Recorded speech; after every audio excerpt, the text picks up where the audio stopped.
coming I gotta up. ask you about men.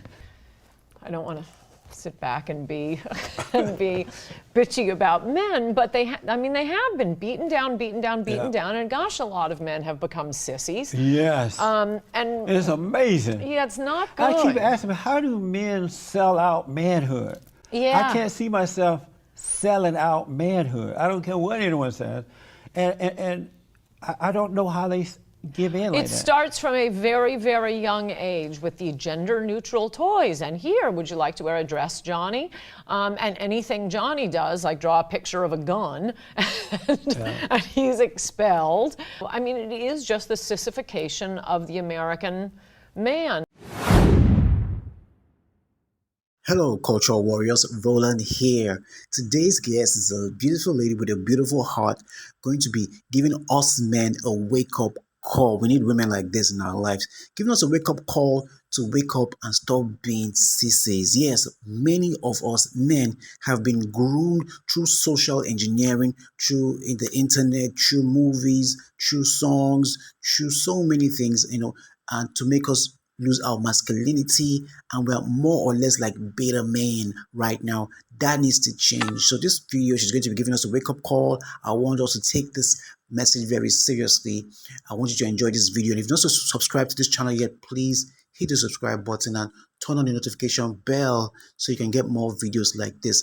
Let's get into it. I gotta ask you about men. First of all, do you see Trump as a real man?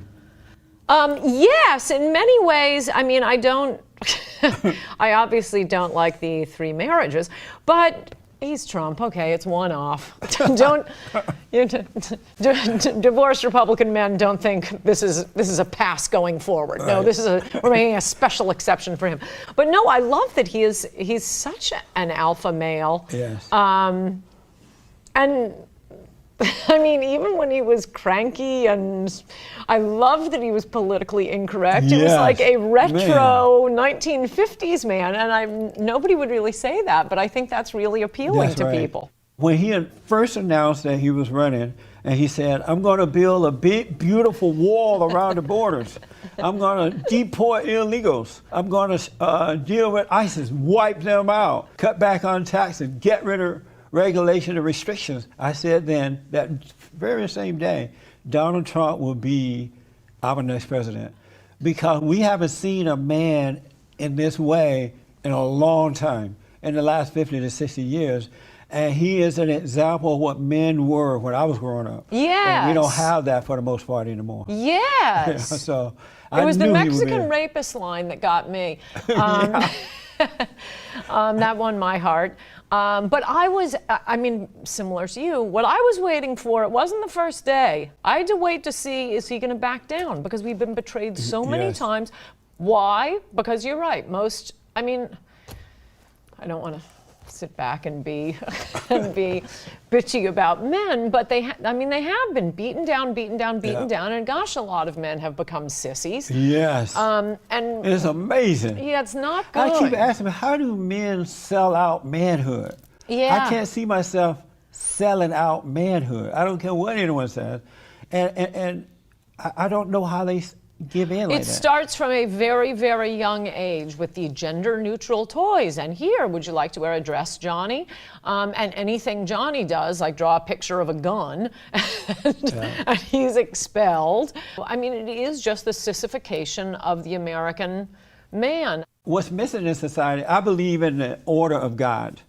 And that order is God in Christ, Christ in man, man over woman, woman over children. It's a spiritual order. Yes. And I saw that working in the black community when I was growing up. Yes. And then the government came under Lyndon B. Johnson and the civil rights leaders, and they said, okay, we're going to take care of blacks. You can't make it because of racism, but you're going to have to take the fathers out. Yes. And so they removed the fathers, and the government became the daddy, and the race hustlers became the leader.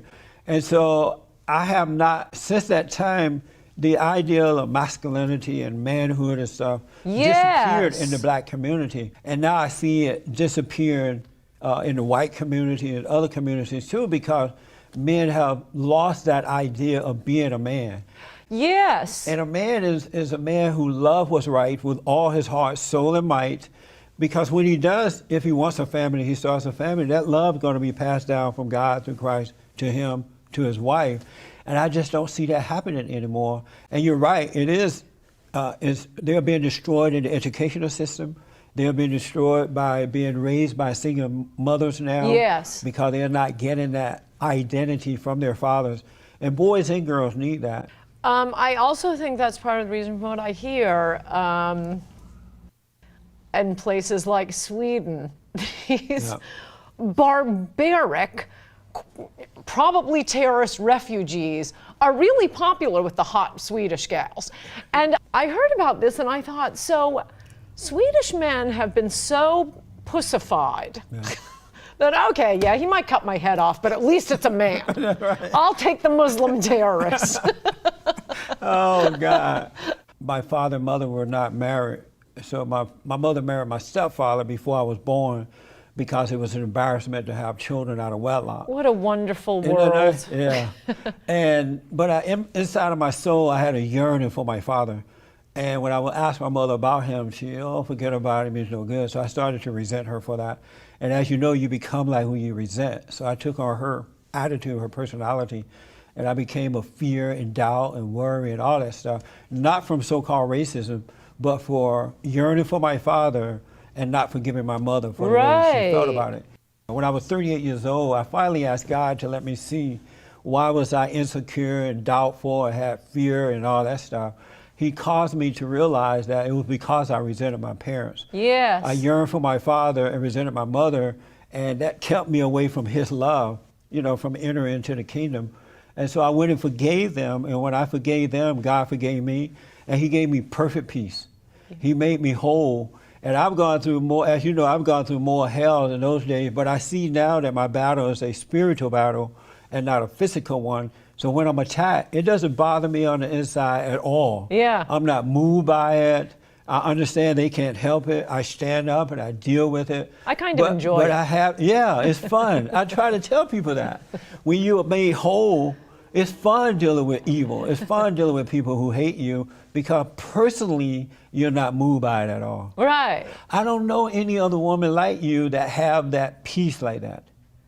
It's not hard to get. I know. I mean, as I wrote, I titled one of my columns Back a Ways because someone on TV was making fun of Christianity, saying something like, oh yeah, well, it's a good deal if you can get it. And I think I titled it, the best deal in the world. It's really easy. I now understand how you can deal with it. You're not bothered by it. It's not personal to you. It'll work itself out. It's not a big deal. And that's what Christianity is all about. Not to be angry, not to be worried. Know that it's a spiritual battle and deal with it. Yes, and Christians ought to be the most fearless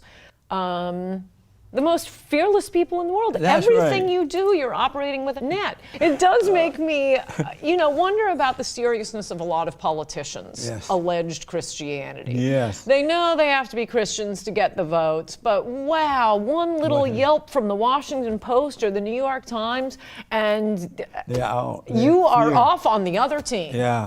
One Sunday I was giving a talk, and I've been wanting to ask you this for a long time. I was giving a talk about what went wrong in this country.